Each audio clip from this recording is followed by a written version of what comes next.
I raised my sister when the world abandoned us. I was 19 when our mother died and our father vanished into the quiet cowardice of distance. I became everything at once: guardian, provider, shield, teacher. I learned how to braid hair before sunrise and how to argue with landlords before sunset. I learned how to stretch rice for 3 days and how to smile so my sister would not see fear. She grew up calling me by my name, not brother, not father, because I never wanted her to feel owned. She deserved a life chosen, not inherited by tragedy. When she met Elias, I was careful. I watched how he listened to her, I watched how he waited for her to finish sentences, I watched how his hands never tightened when he was angry. When he asked for her hand, he asked me first. Not because of tradition, but because he understood sacrifice. His family was wealthy, respected, old money with newer arrogance. They smiled often but measured people in silence. I warned my sister gently. She told me love was enough. I believed her because I loved her enough to hope. The wedding was held in a hall too bright for truth. Crystal lights, imported flowers, chairs that cost more than my first year's rent. I wore the only suit I owned, pressed by a neighbor who knew my story. My sister looked radiant, not because of the dress but because she was alive, free, and choosing happiness. When the speeches began, I felt pride swelling like a tide. Then her father-in-law stood up. His voice was smooth, trained in boardrooms and dismissals. He praised his son, his lineage, his generosity. Then he turned his eyes to me. He smiled the way people smile before cutting. He said some people raise children by accident, that charity sometimes confuses itself with family, that bloodlines correct mistakes time makes. He laughed and said my sister had been rescued from obscurity into a proper home. He thanked me for doing what I could. The room laughed politely. My sister froze. I felt the air leave my lungs. I did not shout. I did not cry. I smiled and clapped. The old man mistook silence for defeat. He sat down satisfied. That was the moment revenge chose patience over noise. I hugged my sister and whispered that everything was fine. That night I returned to my small apartment and opened a box I had not touched in years. Inside were documents, receipts, contracts, memories. I had not only raised my sister, I had built things quietly. I had learned skills while surviving. I had founded a logistics platform years earlier under a neutral name, helping small exporters move goods without exploitation. It had grown slowly, cleanly, without spectacle. It now handled shipments for companies across 3 borders. One of them was a subsidiary owned by my sister's father-in-law's empire. He did not know who owned the infrastructure beneath his profits. He never asked. The next morning I made calls. Not threats, not anger. Clarifications. I reviewed contracts I had written to favor ethics, not loyalty. I activated clauses related to compliance, transparency, and labor audits. Ships paused. Customs delayed. Everything legal. Everything invisible. At the same time I reached out to journalists who specialized in quiet investigations. I gave them nothing false. I gave them questions. Where did certain materials come from? Who signed off on wage reports? Why did a respected company route payments through shell charities? The stories took weeks to bloom. I attended family dinners and smiled. I congratulated the old man on his speeches. He still did not know my name. The first article landed gently, like rain. The second followed with documents. The stock dipped. He blamed advisors. Then regulators arrived. They found what had always been there, hidden by money and arrogance. The company denied, then settled, then restructured. Partners withdrew. My platform offered alternatives to competitors. The market shifted. My sister watched the news in silence. One night she asked me if I was okay. I told her I was proud of her marriage and meant it. Elias began to ask questions. He was not his father. He saw the rot and chose distance. He resigned quietly and started something honest with my sister. I helped them without condition. Months later the old man requested a meeting. He still did not know who I was to him. He wanted to negotiate logistics issues. He sat across from me in my office, modest, clean, with no trophies. I let him speak. I listened the way he never had. He complained about betrayal by systems and people. I asked him if he remembered a wedding speech he once gave. He frowned. I told him my sister's name. His face changed. I told him I had raised her alone. Not by accident. Not by charity. But by choice. I told him obscurity is where truth grows without applause. I told him bloodlines mean nothing without character. I showed him the contracts he had signed, his own signature binding his empire to my ethics. He tried to apologize. I did not accept it. I told him forgiveness was my sister's to give, not mine. He left smaller than he arrived. News later reported he had stepped down for health reasons. My sister never knew the details. She did not need to. She walked down her life lighter, unburdened by my war. I attended another family gathering years later. The old man sat quietly. He stood when I entered and nodded. Nothing more was needed. I did not ruin him. I revealed him.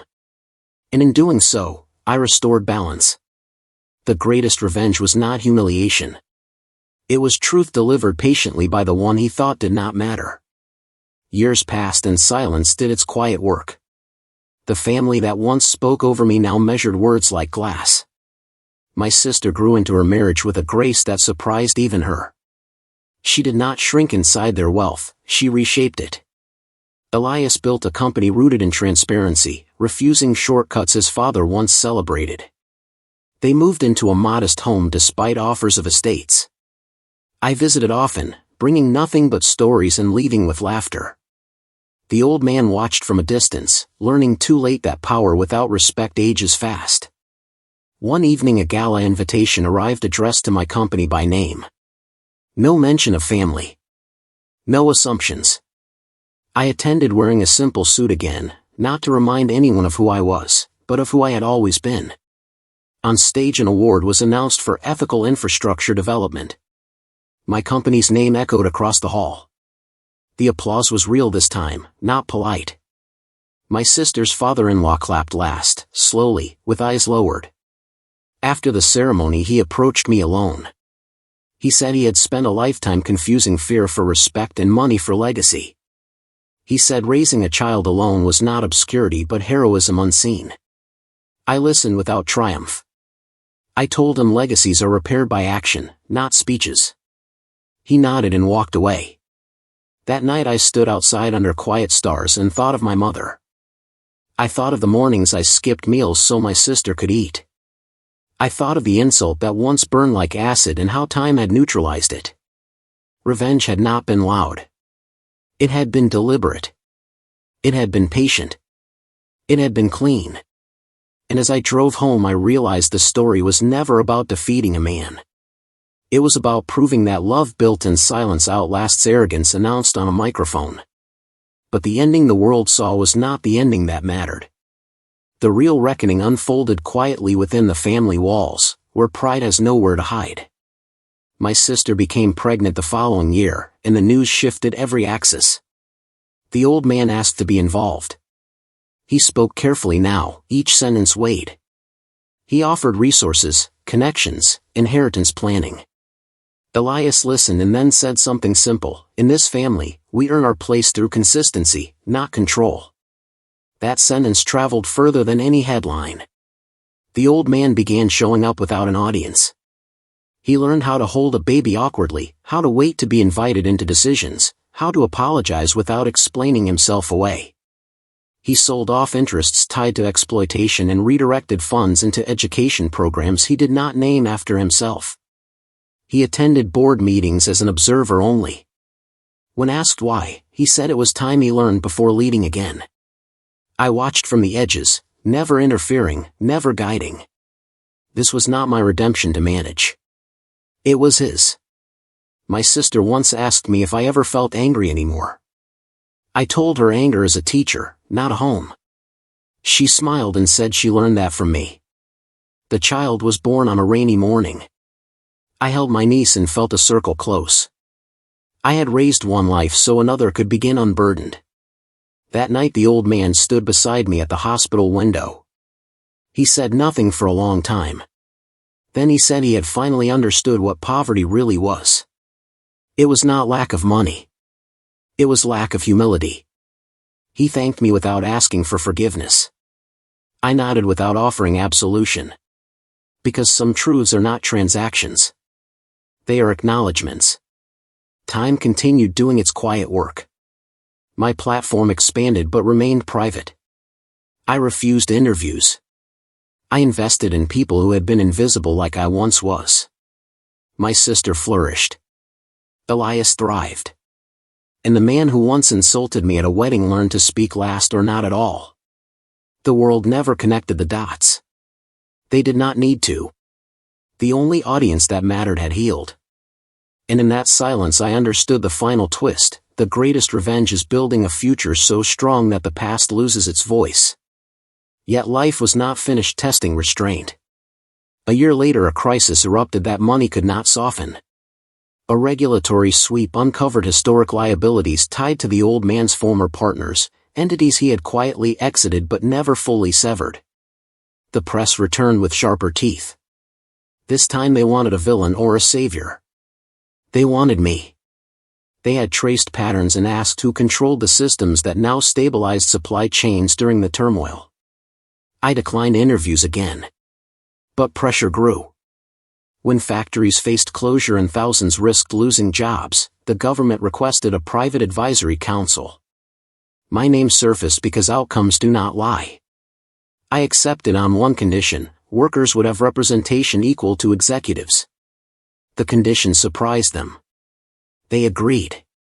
The old man watched the news and realized something heavy: the person he had once diminished was now shaping policy that would decide whether communities survived. The council met weekly. I listened more than I spoke. When I spoke it was precise. I proposed worker-owned logistics cooperatives backed by transparent finance, phased compliance forgiveness in exchange for restitution, education pipelines funded by profits not donations. The ideas worked. Pilots expanded. Layoffs slowed. Stability returned quietly. The narrative shifted from scandal to repair. The press never learned my family connection. My sister worried the stress would take me back to those nights of hunger and fear. I told her the difference now was choice. I was no longer reacting. I was building. The old man requested a private conversation. He asked if there was anything he could do to help beyond money. I told him to sit with workers and hear their stories without interrupting. He did. He came back changed again. He asked me why I never used his insult publicly to destroy him when I could have. I told him humiliation teaches nothing, it only rehearses cruelty. He lowered his head and said he had rehearsed cruelty his whole life. The council concluded its mandate with measurable success. Award offers came. I declined again. Instead I announced a foundation seeded with profits but governed by workers, educators, and community leaders. No buildings named after me. No speeches. The launch was quiet. The impact was loud. My niece took her first steps at a small gathering. I watched her wobble forward into open arms and thought about the arc of things. The insult had been a spark, not a destination. It had ignited a resolve that transformed structures, not just reputations. Years later at another wedding someone new made a careless joke about background and pedigree. The room tensed. I stood before anyone else could react and said gently that greatness often enters a room without introduction. The laughter that followed was warm, not sharp. The speaker apologized without being prompted. I sat down and felt nothing burn. The story had finished teaching me. And in that calm I understood the last turn of the knife was never necessary because the blade had been reforged into a bridge and everyone crossed it whether they noticed or not. But even bridges are tested by storms. The final storm arrived unannounced, wearing the face of legacy. The old man fell ill suddenly. Not the dramatic kind that allows speeches or reconciliations, but the quiet kind that strips power fast. Board seats emptied. Bank accounts froze pending succession. Cousins emerged like vultures with legal smiles. They questioned decisions, challenged reforms, accused unnamed outsiders of manipulation. My name surfaced in whispers this time, not publicly but in court filings drafted to intimidate. They wanted to pull me into a spectacle, to force me to defend a morality they never believed in. I refused the stage again. I sent documents instead. Timelines. Contracts. Signatures showing when influence ended and responsibility transferred. The truth was surgical. It cut through every lie without spilling blood. My sister stood beside her husband through hospital corridors thick with regret. The old man asked to see me. He looked smaller than ever, not weak, but emptied of performance. He said he was afraid his life would be summarized by a wedding insult and a collapse. I told him summaries are written by those who stop acting. He asked what he could still do. I told him to name his successor publicly and truthfully, to protect workers before shareholders, to acknowledge wrongs without condition. He did. He called a press conference from a hospital bed and resigned completely. He named a transition council led by people he once ignored. He apologized without excuses. He named harm without justification. The market reacted harshly for a day. Then something rare happened. Trust ticked upward slowly. The storm passed not because it was avoided but because it was faced. He died weeks later quietly. My sister mourned a complicated man. I mourned the years arrogance stole from him. At the funeral I sat in the back again. No speeches. No applause. Afterward a young worker approached me and said his job still existed because someone insisted on ethics years ago. I nodded and told him to insist too. Life continued. My niece grew curious and kind. She asked once why our family was different. I told her because love is a discipline, not a feeling. And discipline changes structures. As time stretched forward the insult faded into irrelevance. Not forgiven.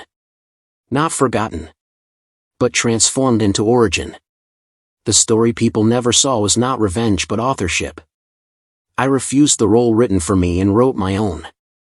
And that is the ending no one expects, that dignity when practiced relentlessly becomes power, and power when guided by restraint becomes justice, and justice when shared ends the need for revenge at all. After the funeral life slowed into a different rhythm. The kind where echoes replace noise and meaning settles late. I returned to routines that had always anchored me, early walks, quiet offices, contracts reviewed with care. The company matured beyond my daily presence, run by people who understood why restraint mattered. I stepped back further, not disappearing but decentralizing myself on purpose. Power concentrated invites the same rot I once challenged. My sister invited me to dinner one evening, just the three of us and the child. She cooked a simple meal and laughed when it burned a little. We talked about nothing urgent. Then she said something that shifted the ground. She said the insult at her wedding had haunted her longer than she admitted. Not because of what it said about me, but because of what it revealed about worlds she was marrying into. She asked how I had survived raising her without bitterness. I told her bitterness comes from keeping score. I never did. I kept purpose instead. She cried quietly and said she wanted to raise her child with that lesson.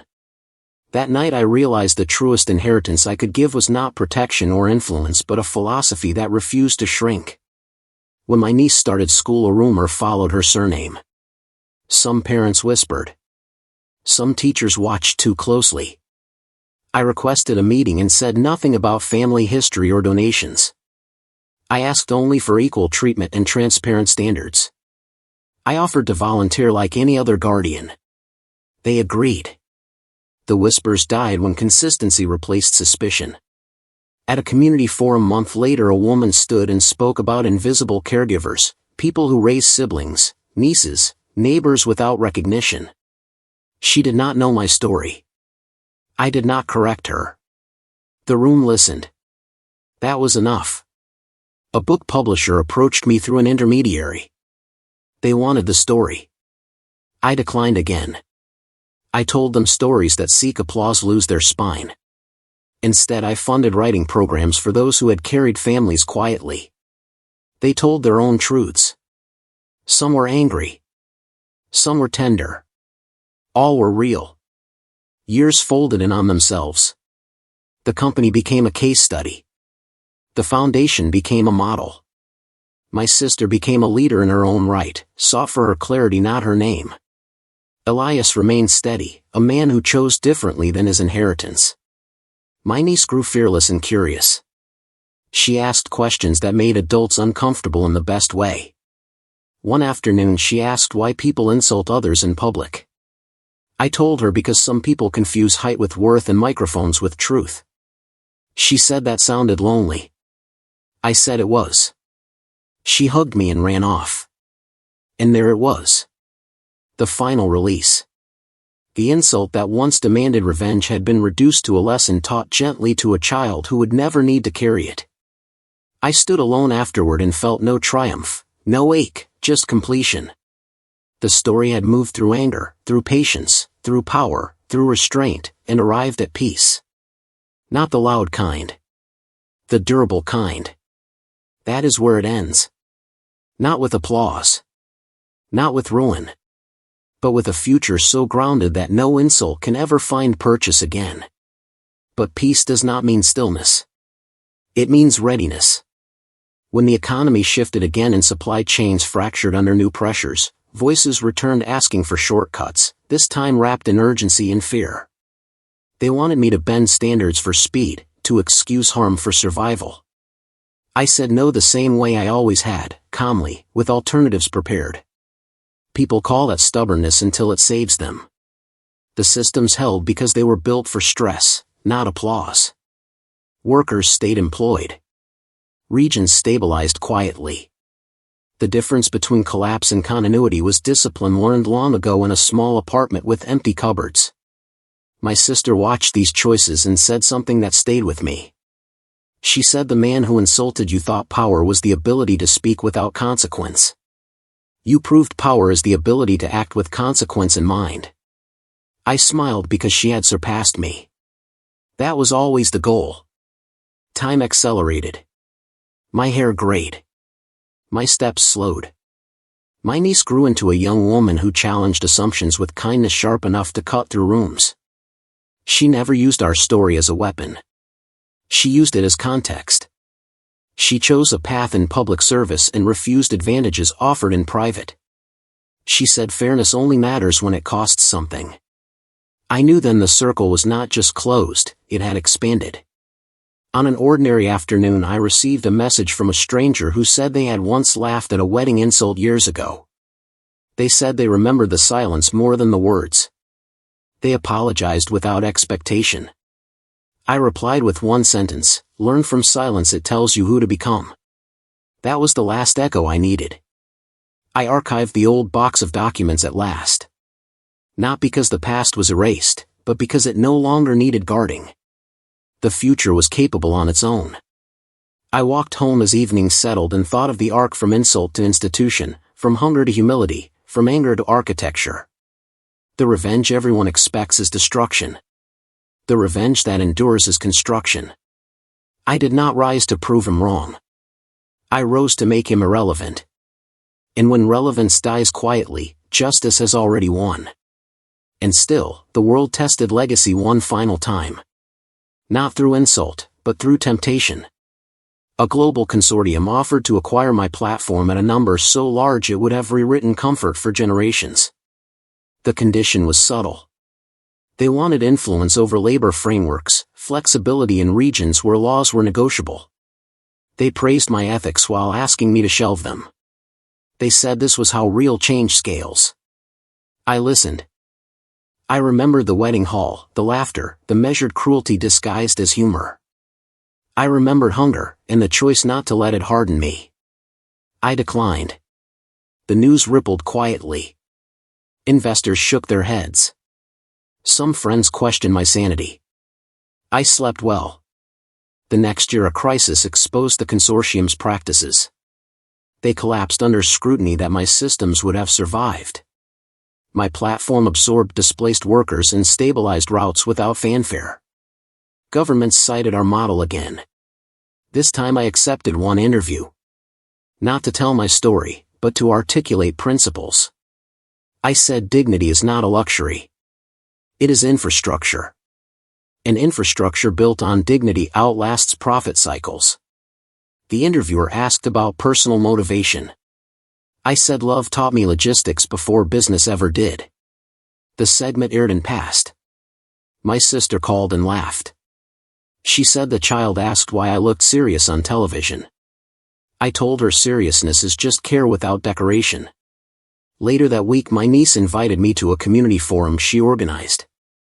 Young people spoke about responsibility without inheritance, about choosing ethics before success.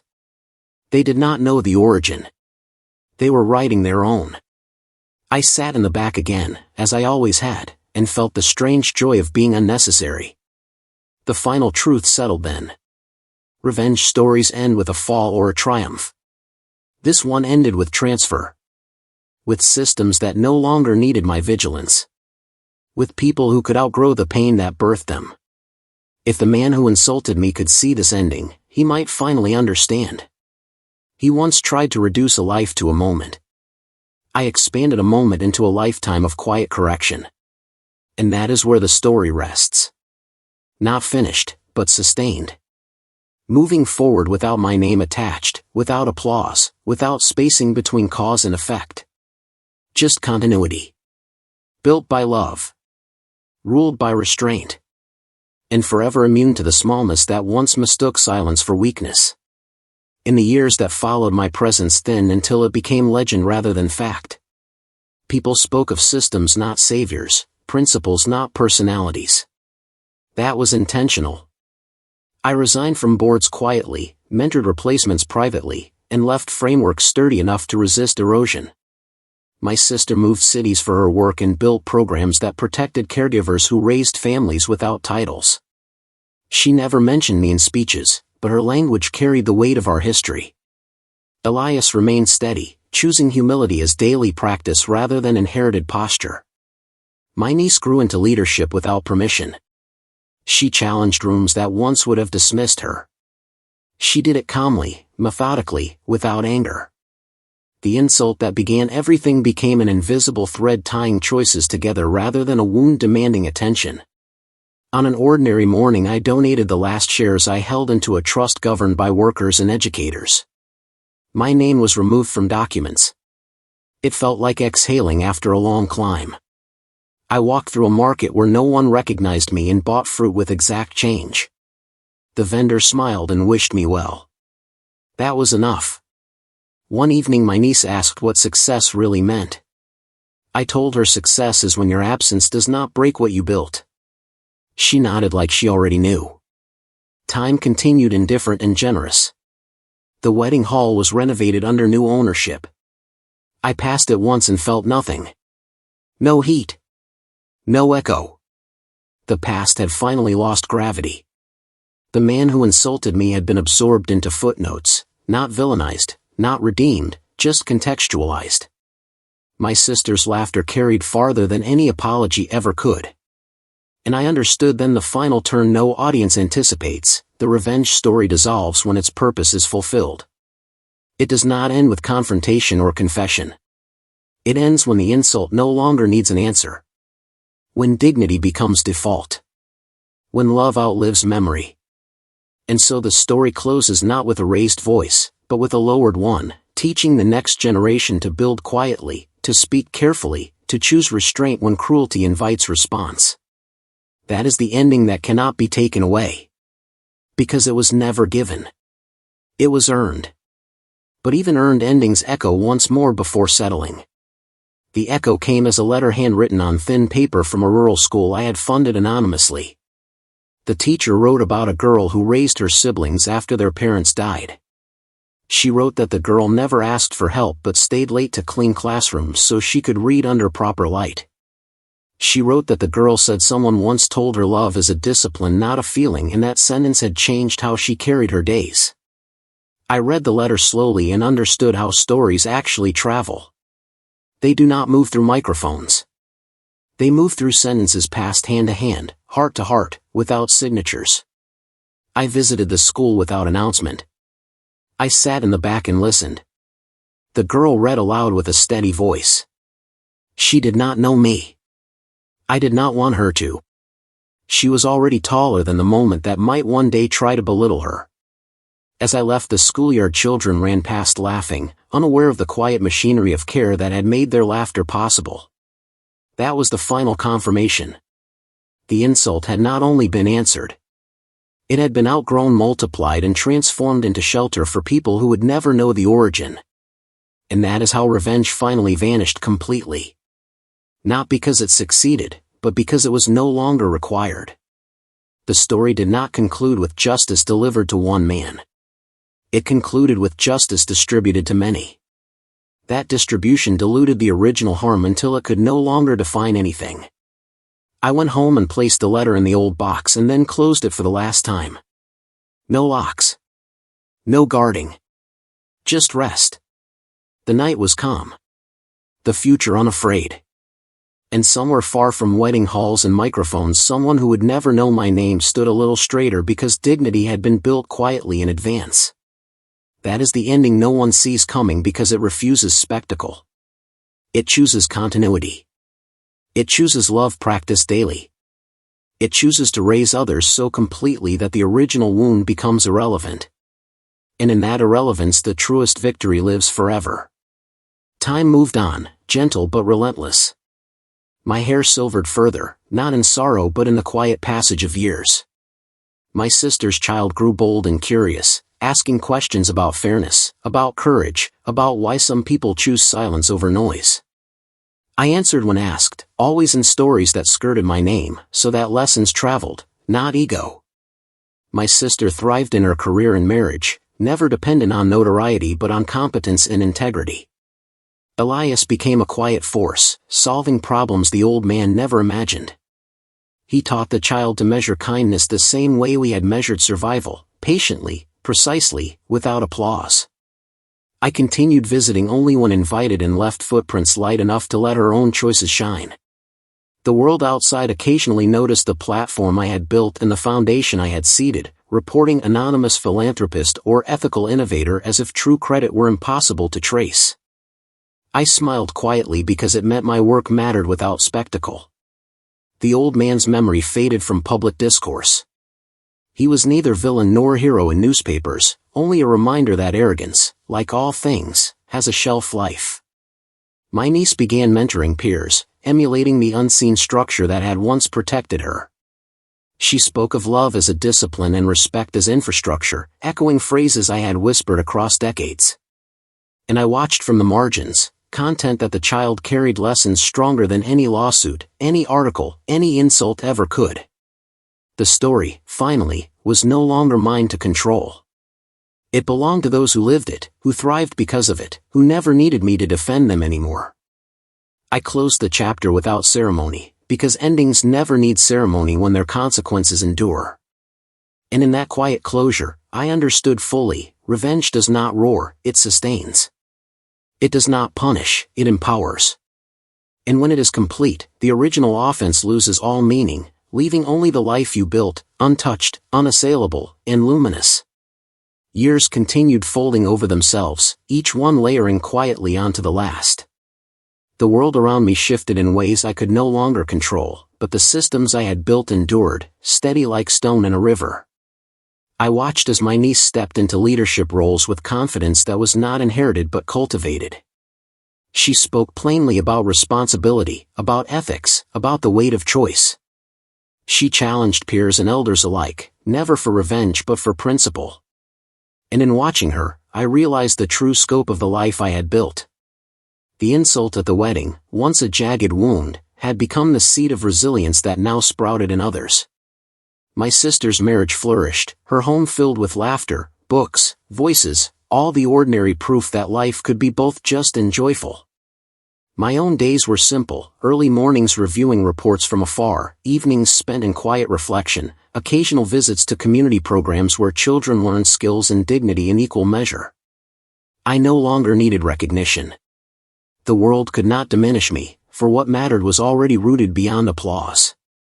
The old man, whose arrogance once cut a room in half, faded into memory as a cautionary tale. He was neither humiliated nor celebrated. He simply became part of the landscape, irrelevant to the future he had tried to dominate. The real victory, finally, was invisible. It was in laughter that no longer feared judgment. In classrooms that treated every child fairly.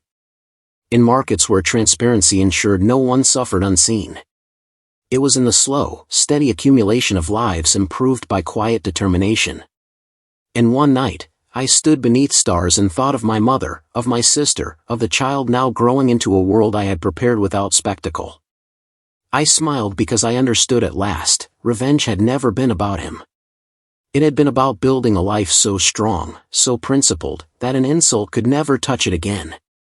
That is the truth the world rarely sees. Real power is invisible, lasting, quiet, and utterly unstoppable. Time had molded everything into a rhythm I no longer needed to manage. The platform thrived. The foundation expanded.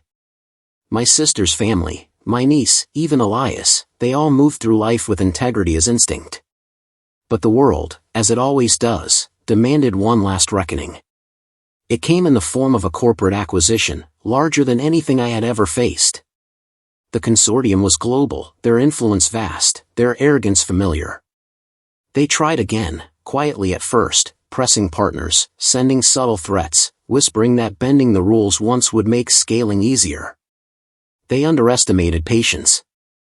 I responded not with threats, not with lawsuits, but with invisible precision. I shifted contracts, rerouted compliance audits, optimized logistics to favor ethical operations, and activated internal reporting channels they could not see. Within weeks, the consortium stumbled, exposing unsafe practices in 3 countries they had quietly controlled. Regulators swooped in. Stockholders panicked. Executives resigned in disgrace.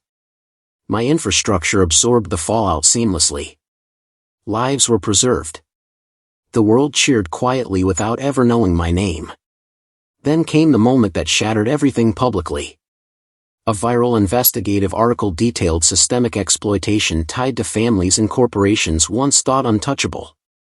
It named names, but not mine. The focus landed squarely on the old man's empire, now in shambles decades after his insult.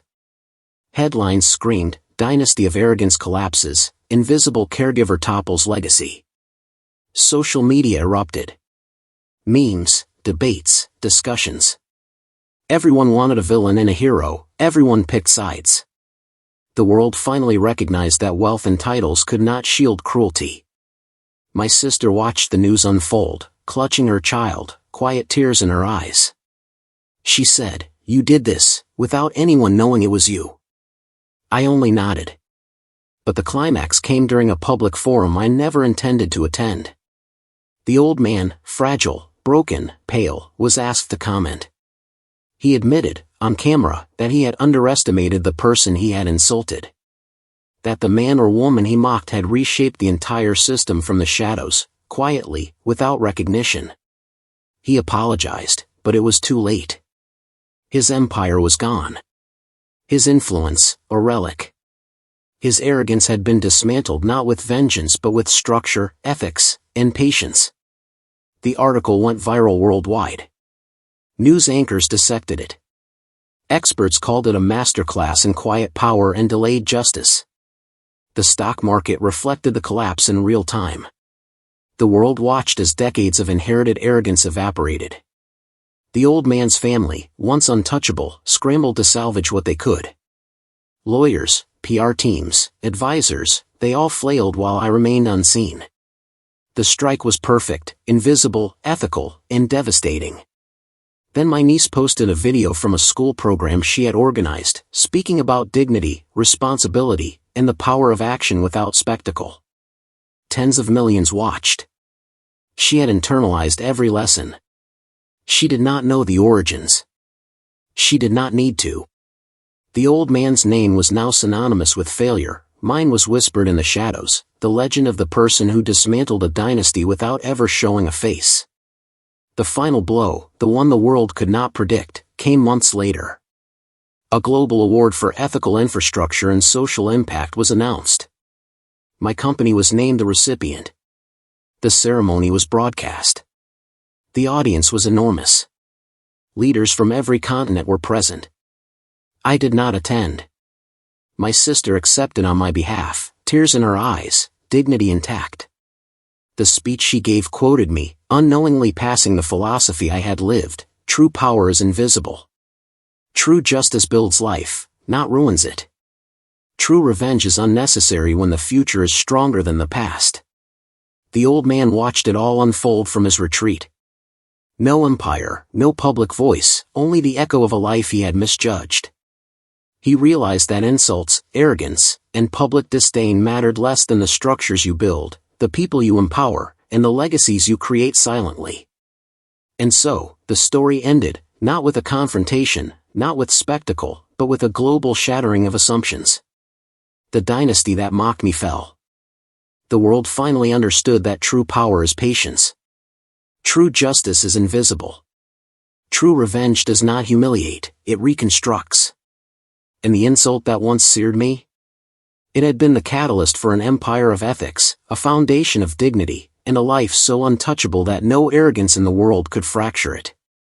The story left the world gasping, because no one expected the quietest person in the room to be the one who rewrote history.